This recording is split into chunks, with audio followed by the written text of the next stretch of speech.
Le passage d'aujourd'hui est Genèse 41, 1, 8. Lisons-le ensemble. Au bout de 2 ans, Pharaon eut un songe. Voici, il se tenait près du fleuve. Et voici, 7 vaches belles, à voir, et grasses de chair, montèrent hors du fleuve, et se mirent à paître dans la prairie. 7 autres vaches laides à voir et maigres de chair, montèrent derrière elles, hors du fleuve, et se tinrent à leur côté sur le bord du fleuve. Les vaches laides à voir et maigres de chair mangèrent les 7 vaches belles à voir et grasses de chair. Et Pharaon s'éveilla. Il se rendormit, et il eut un second songe. Voici, 7 épis gras et beaux montèrent sur une même tige. Et 7 épis maigres et brûlés par le vent d'Orient poussèrent après eux. Les épis maigres engloutirent les 7 épis gras et pleins. Et Pharaon s'éveilla. Voilà le songe. Le matin, Pharaon eut l'esprit agité, et il fit appeler tous les magiciens et tous les sages de l'Égypte. Il leur raconta ses songes. Mais personne ne put les expliquer à Pharaon. Amen. Ce matin, je voudrais partager avec vous un message sur le thème. Le songe de Pharaon. Le chapitre 41 de la Genèse contient l'un des récits les plus spectaculaires de toute la Bible. C'est dans ce chapitre que se déploie l'histoire de Joseph, qui, d'esclave en Égypte, puis injustement jeté en prison, devient le premier personnage de l'État égyptien. Au cœur de ce retournement de situation spectaculaire dans la vie de Joseph, se trouve un songe. C'est à cause d'un songe que ces épreuves ont commencé, suscitant la haine de ses frères. Et c'est encore en interprétant les songes des Égyptiens qu'il a connu un tournant décisif dans sa vie, accédant à la plus haute fonction du royaume, l'une des plus hautes positions qu'un homme puisse atteindre. Que la vie de Joseph soit ainsi liée au songe ne signifie pas simplement qu'il a eu une vie hors du commun, qu'il a vécu des expériences mystérieuses ou qu'il a été témoin de miracles.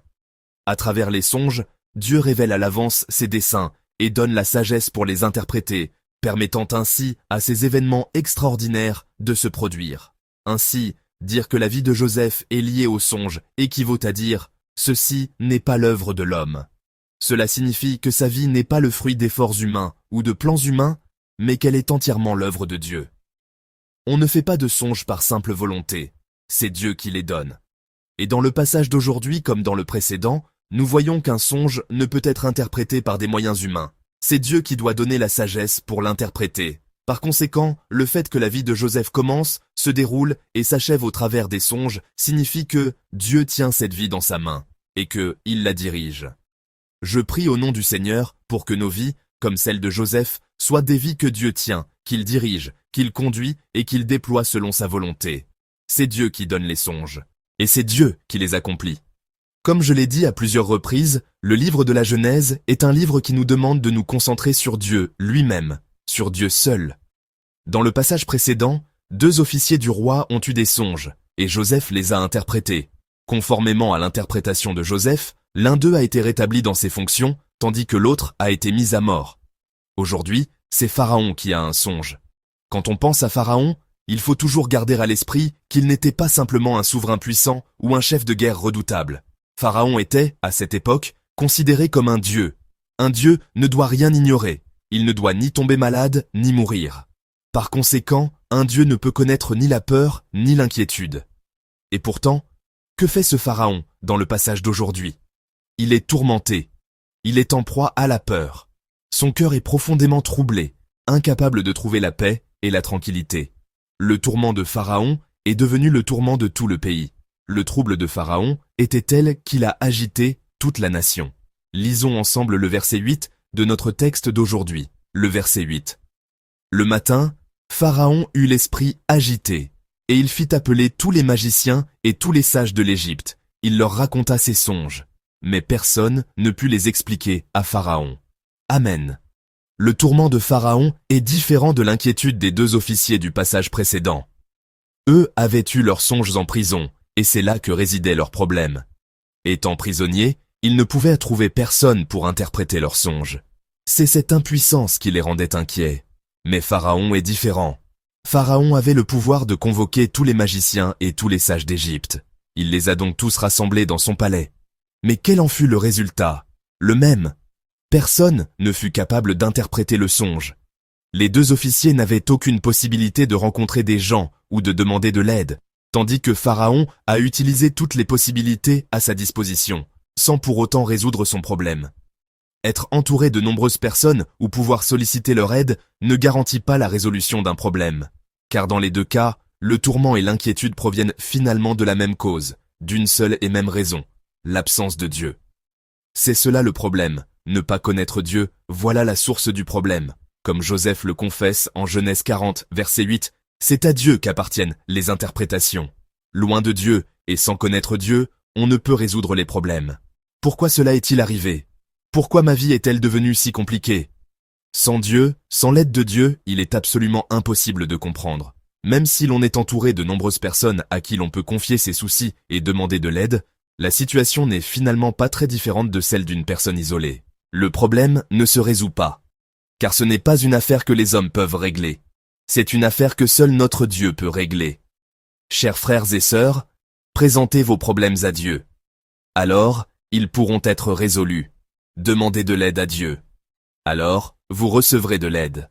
Je vous bénis au nom du Seigneur pour que vous soyez des croyants qui se tournent vers Dieu, et non vers les hommes. L'expérience de la vie nous montre que le schéma de l'inquiétude humaine est toujours le même. On pourrait penser que posséder la richesse ou le pouvoir atténuerait les soucis et les angoisses, mais ce n'est pas le cas. Ces personnes ont leurs propres peines et leurs propres tourments. L'important est ceci, que l'on soit privé de richesse et de pouvoir, ou que l'on en jouisse. La cause de l'inquiétude reste la même. C'est l'absence de Dieu, c'est le fait de ne pas connaître Dieu. Le verset 8 de notre texte le dit clairement. Mais personne ne put les expliquer. L'absence de Dieu, le fait de ne pas connaître Dieu, est la source du problème. Même celui qui pense tout avoir, même celui qui peut rassembler tous les sages de la terre, s'il n'a pas Dieu et ne connaît pas Dieu, il ne peut qu'être tourmenté. Le problème de celui qui est en prison doit être résolu par Dieu. Et le problème de celui qui est au palais, son problème aussi, ne peut être résolu que par un seul être, Dieu. Au cœur des récits de songes et d'interprétations, nous découvrons que Dieu en est le centre. Ainsi, que révèlent ces récits de songes? Qui révèlent-ils? Ils révèlent notre Dieu. L'histoire du songe de Pharaon révèle également qui est Dieu. Si nous examinons les éléments qui apparaissent dans le récit du songe, plusieurs sont liés au Dieu de l'Égypte. Face à Dieu, ces dieux égyptiens ne sont rien, simplement des outils, des moyens, des figurants mobilisés pour l'histoire que Dieu dirige, des choses qui apparaissent un instant, que Dieu utilise puis met de côté. D'abord, les vaches sortent du Nil, qui est le fondement de la puissance et de la richesse de l'Égypte. Le fleuve lui-même est divinisé, considéré comme sacré. La vache est également liée à des déesses mères de la mythologie égyptienne, telles que Hathor et Isis. Le chiffre 7, le nombre de vaches, est aussi, comme vous le savez bien, un nombre considéré comme sacré, tant en Israël qu'en Égypte. Enfin, Pharaon lui-même était appelé un dieu. En réalité, dans le récit du songe, ils n'ont aucun pouvoir. Ils apparaissent simplement comme des instruments, comme un arrière-plan pour les événements que Dieu suscite. Ils apparaissent comme de simples outils dans l'histoire que Dieu va accomplir. Et après avoir eu ce songe, cet homme considéré comme un dieu, Pharaon, est tourmenté. Mais réfléchissez un instant, pour les Égyptiens de l'époque, toutes ces choses étaient considérées comme extrêmement importantes. On ne peut pas vivre sans cela. Il ne faut pas déplaire à ces dieux. Ils vénérèrent le Nil, servaient Pharaon et les vaches qui étaient leurs idoles.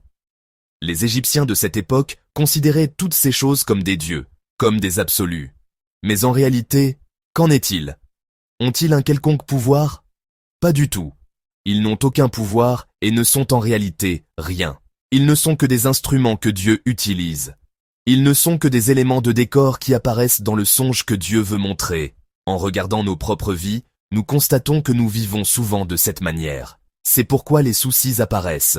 Il y a beaucoup de choses dans nos vies que nous considérons comme absolues. Des choses dont nous pensons. Je ne pourrais pas vivre sans ça. Nous vivons en nous, y accrochant, en y étant attachés. Pourtant, comme dans le texte d'aujourd'hui, si nous prenons un peu de recul, nous voyons que ces choses ne sont pas si importantes. On peut vivre sans elles, et leur absence ne cause pas de problème majeur. De plus, ce sont des choses que Dieu, s'il le décide, peut donner ou reprendre en un seul instant. Si nous laissons notre cœur être trop captivé par de telles choses, les sujets d'inquiétude et de tourment se multiplieront.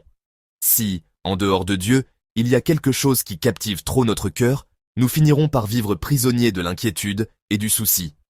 Les dieux égyptiens qui apparaissent dans le songe sont, en un mot, des idoles.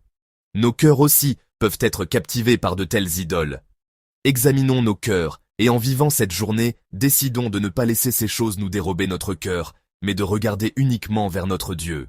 Je vous bénis, au nom du Seigneur, pour que ce matin soit un matin de décision. Chers frères et sœurs, c'est Dieu qui donne les songes, et c'est Dieu qui les interprète. Qui accomplit l'histoire? C'est Dieu qui l'accomplit. On peut se passer du Nil, on peut se passer des troupeaux de vaches.